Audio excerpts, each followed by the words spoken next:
We don't want truth, we want convenience. We don't want truth, we want assurance. The Vedic knowledge, the Vedic Upanishad, the Gita, the Gurbani is talking about the very realistically and logical thing. If you have the state of liberation now while you are alive, then you can say, yes, I have found the truth and now I am liberated.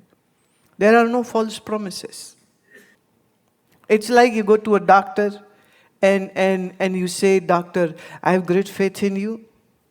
I know you will heal me. And doctor says, okay, then I am giving you this, you eat this, you will be cured of your problem. And then you go back next month, and then next month, and then next month, and you are still sick and miserable.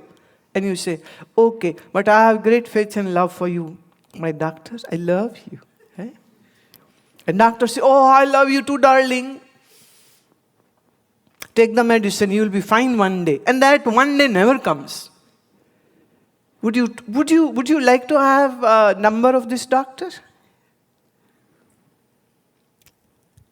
It's not about faith. Religion should not be about faith. The dogmatic organizational religions talk about faith. Vedanta talks about learning, seeking, knowing. That's the difference. Life is very short, and the opportunities to learn from a master are further short. So one should not be lazy and non-serious about it. You don't know, how the life will get tossed and turned, and you will be just shocked what happened. Oh, what did this happen? So if your body is healthy and your mind is working and you are intelligent enough and you happen to meet as you are meeting now, consider yourself as the luckiest person. And the seeds which I am sowing in your mind, these seeds are bound to become a tree. I know that. It might not happen in this very life. It might surely happen in this very life. But surely this is going to sprout and become a tree. Point is how desperate you are to change this seed into a fruit. And how sincere you are to do the work. See, I'll take another example. See, you have a phone. Like, for example, if you have a phone which has like a 1 GB data space, and you are filled with movie and songs and your documents, and it has taken like 90% of the space. Now only 10% is left. So you want to fill something which has needs a larger space. Then the message will flash in the phone. Not enough space, right? ठीक है? Not enough space. Similarly, in this head, in this computer of yours, you have filled so much of worldly stuff.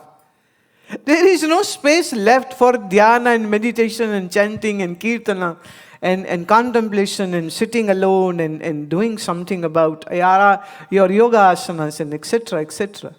There is no space left. So when all the space is cramped, then actually your possibility of making that correct change is actually negligible. So you have a same sad story. You were born, you became young, you got married, you had job, you had children, then middle age came, then old, and then you die. And that's it, the story is done.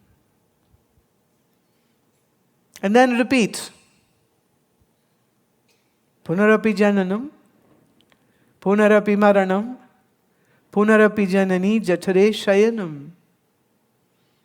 Shankar says, to be born again, to die again, to be stuck in mother's womb, and not doing Govind Sumiran, remembrance of Govind is still not being done. And that's the cycle of birth and death.